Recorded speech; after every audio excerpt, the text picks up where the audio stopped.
लोकसभा चुनाव के लिए या बाकी जो विधानसभा चुनाव के हैं आने वाले हैं, उनके लिए कुछ अपनी रणनीति बदलनी पड़ेगी क्या? कुछ सबक लिए हैं क्या आपने? हालांकि आप कहेंगे 13 का वेट कर लीजिए, फिर भी कहीं कुछ कमी रह गई क्या जिसकी वजह से एग्जिट पोल में आप पिछड़ रहे हैं? देखिए मानक जी, आंकड़ों की बात हम बहुत देर से कर रहे हैं, लेकिन राजनीति में आंकड़ों के साथ साथ आंखों की भी एक भाषा होती है। आंकड़े कुछ कहते हैं, आंखें कुछ कहती हैं। और अभी बेंगलुरु में रोड शो हुआ था और वो रोड शो बहुत ही इमोशनल रोड शो था। प्रधानमंत्री जी बेंगलुरु के सड़कों से निकल रहे थे। सीनियर सिटीजन्स, माताएं, बहनें, युवा जिस उत्साह, उमंग और ऊर्जा के साथ उन सड़कों पे थे, वो देखने वाली बात है। आंकड़े कुछ भी बोले, लेकिन कर्नाटक की जनता जानती है, हाईएस्ट एफडीआई हो, हाईएस्ट पर कैपिटा इनकम हो, इंफ्रास्ट्रक्चर हो, जॉब क्रिएशन हो, स्कॉलरशिप हो, और कर्नाटक देश में पहला राज्य बना है मानक जी जहां पे अनुसूचित जाति के आरक्षण को बढ़ाया गया, अनुसूचित जनजाति के आरक्षण को बढ़ाया गया। मतलब आप ये कह रहे हैं कि मॉडल हमने प्रस्तुत किया है। हाँ, मतलब आप कह रहे हैं कर्नाटक में आपने अपना बेस्ट, सुनिए ना, आपने अपना बेस्ट अटेम्प्ट दिया और उसके बाद भी अगर नतीजा आपके पक्ष में नहीं आया, उससे कोई फर्क नहीं पड़ेगा। और आने वाले विधानसभा चुनाव में आप इसी रणनीति के साथ, यानी हर एक वोट के लिए जो आप फाइट करते हैं और प्रधानमंत्री को आगे रखते हैं, उसी स्ट्रेटजी के साथ जाएंगे। नहीं, जो नतीजा आएगा उसको हम विनम्रता से स्वीकार करेंगे। अटल जी की बात मैं आपको यहां स्मरण कराना चाहता हूं। अटल जी ने कहा था कि हम विजयी हुए, हमें विनम्रता है। पराजय में आत्ममंथन होना चाहिए, आत्ममंथन होगा, और अगर विजयी होंगे तो विनम्रता के साथ हम स्वीकार करेंगे। कांग्रेस अभी देखिए, आलोक शर्मा मुझे पता है सवाल तैयार करके बैठे हैं, वो यही कहेंगे भैया ये जो हार हो रही है, अगर 13 को कंफर्म हो गई तो इसको मान लेंगे आप प्रधानमंत्री की हार है?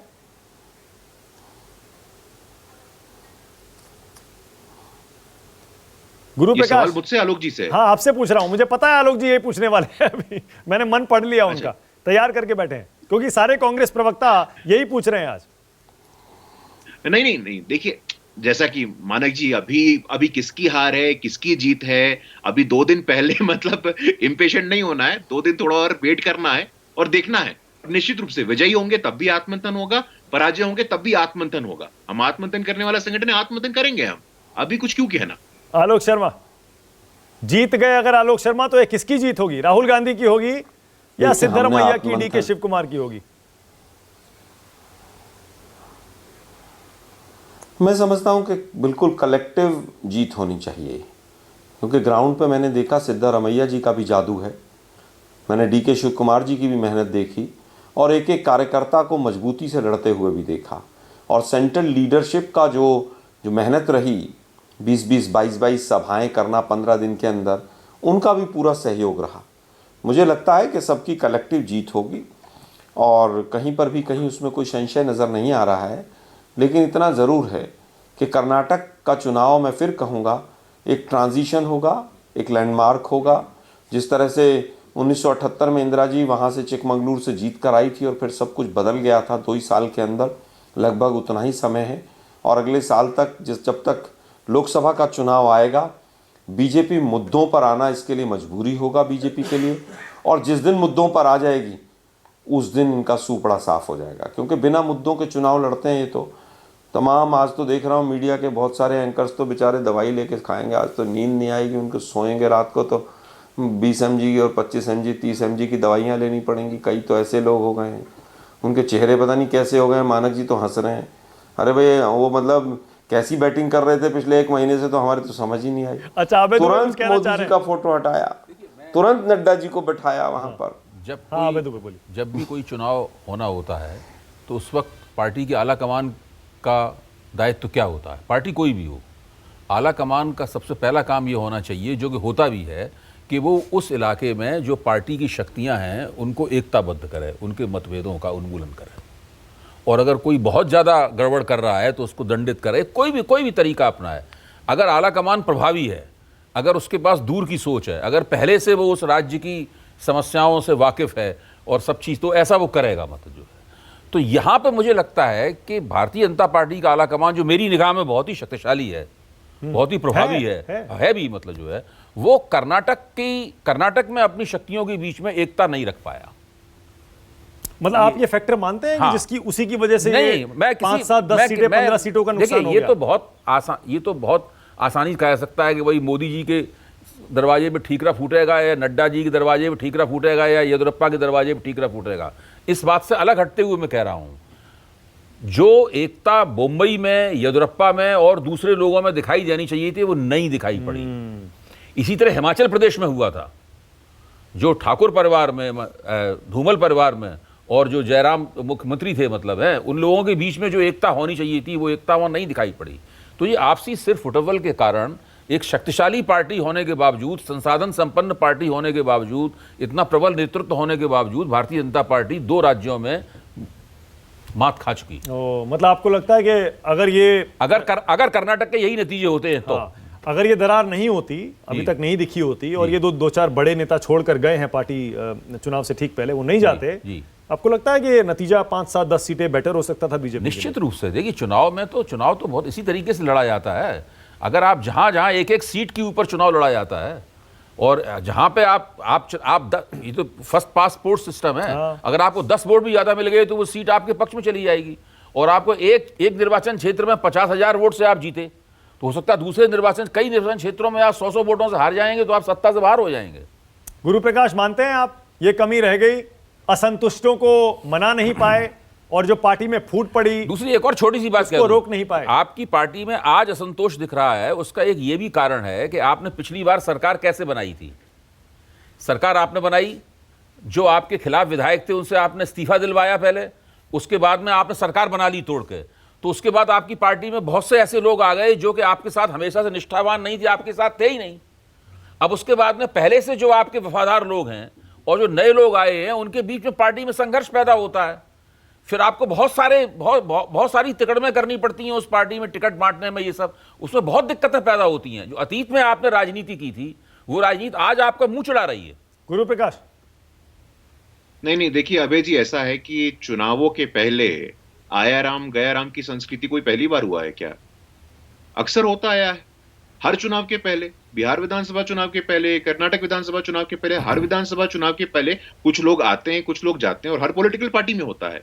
ऐसा कोई पहली बार भारतीय जनता पार्टी में हुआ है ऐसा तो है नहीं, लेकिन शुद्ध रूप से इसको स्वीकार करने की आवश्यकता है। जैसा कि हम लोगों ने पहले भी कहा, कर्नाटक के लिए, कर्नाटक में लोगों के लिए, कर्नाटक के मुद्दों पे बात किसने की, कर्नाटक के जनता के एस्पिरेशंस की बात किसने की? और अभी तक मैं बेंगलोर में था, मैं कर्नाटक में था मानक जी, मैंने वहां पे उत्साह देखा है।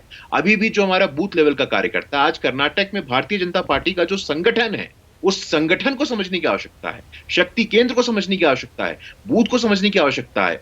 यूं ही नहीं होता कि प्रधानमंत्री जी आते हैं या कोई रोड शो होता है तो इतनी बड़ी संख्या में लोग आकर के उनको आशीर्वाद देते हैं। कुछ भी यूं ही नहीं होता है अगर आप विकास की बात नहीं करेंगे। और निश्चित रूप से अभी भी हमारे मन में वो आशा है, और हम इस बात को लेकर के आश्वस्त हैं कि 13 तारीख को जब नतीजे आएंगे, जो हमारी मेहनत है, जो हमारा नेतृत्व है, जो हमारा नियत है, और जो हमारी नीतियां रही हैं, उसके आधार पे हमें आशीर्वाद मिलेगा। और आंकड़े बिल्कुल 13 को भी हम देखेंगे, और आज भी देख रहे हैं, और उस दिन भी हम चर्चा करेंगे। ओके, आलोक शर्मा कुछ कहना चाह रहे थे? पूर्ण बहुमत।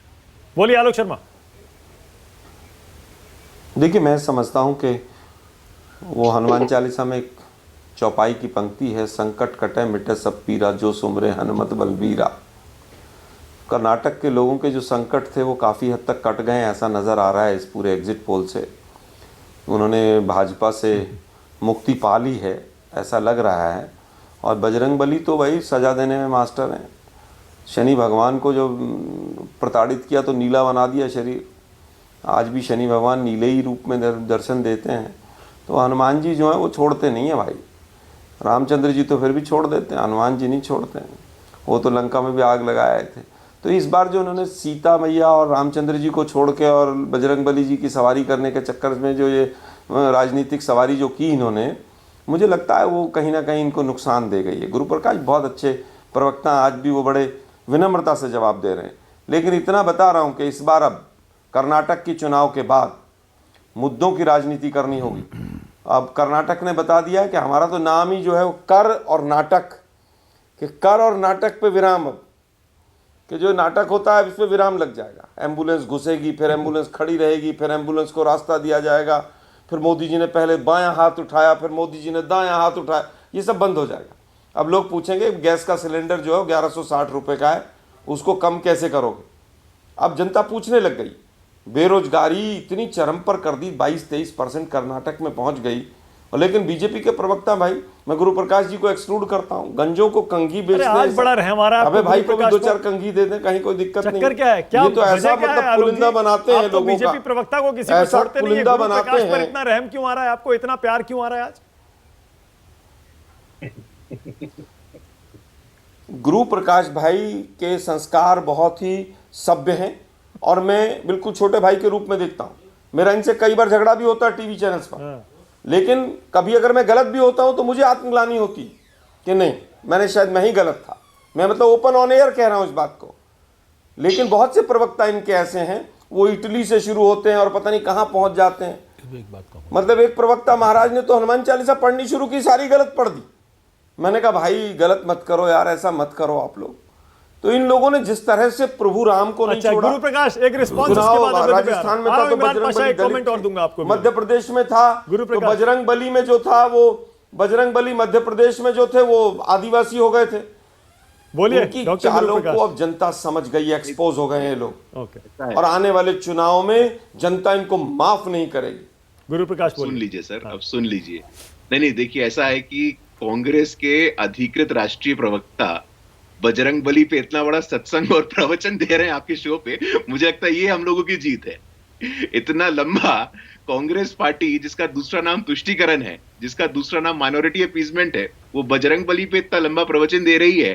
ये मुझे लगता है कि कांग्रेस पार्टी को स्वीकार करने की आवश्यकता है। जिस कांग्रेस पार्टी के राष्ट्रीय अध्यक्ष खड़गे साहब ने कहा कि एसडीपीआई सेक्युलर पार्टी है, जिस एसडीपीआई के बारे में हाईकोर्ट ने कहा है कि एक्सट्रीमिस्ट ऑर्गेनाइजेशन है, अगर वो बजरंग बली की बात करे तो हम इसका स्वागत करते हैं। और निश्चित रूप से असल मुद्दों पे, सकारात्मक मुद्दों पे, जनता के केंद्रित मुद्दों पे चर्चा हम तो यही चाहते हैं। ओके, टाइम खत्म हो रहा है। इमरान पाशा छोटा सा कमेंट, 10 सेकंड चर्चा उसमें। इमरान पाशा जल्दी से 10 सेकंड 10 सेकंड आपके, जो कहना है कह सकते हैं आप। नहीं कुछ नहीं अच्छा लगा आज का इस फाइनल डिबेट में, शायद आज का मेरा फाइनल डिबेट है। हंसते हंसते जा रहे हैं सभी लोग, इसी तरह हंसते हंसते एक अच्छी हुकूमत बनाए, बस यही तो। बहुत बढ़िया, ये अपने ऑप्शन खुले रखे हैं इसीलिए फंस गए, कुछ बोल नहीं रहा। अब तुम्हें क्लोजिंग कमेंट। मैं तो सिर्फ ये कहना चाह रहा हूँ कि हर चुनावी मुहिम में रैलियाँ होती हैं, रोड शो होते हैं, भाषण वगैरह दिए जाते हैं और वो सब देखने में आजकल बड़े भव्य लगते हैं वो, लेकिन ज़रूरी नहीं है कि उनकी भव्यता और उनकी तथाकथित सफलता चुनाव नतीजों में भी तब्दील हो। हाँ, बिल्कुल सही बात है। देखते हैं अब विधानसभा चुनाव का नतीजा, और उसके बाद और भी 2-4 विधानसभा चुनाव आने वाले हैं, उनका भी इंतजार रहेगा। लेकिन फिलहाल आज बहुत बहुत धन्यवाद न्यूज़ 24 पर टुडेज चाणक्य के इस एनालिसिस में शामिल होने के लिए। आप सबका थैंक यू। अभय जी, गुरु प्रकाश, आलोक शर्मा और इमरान पाशा, थैंक यू। छोटा सा ब्रेक ले रहा हूँ, खबरें जारी हैं।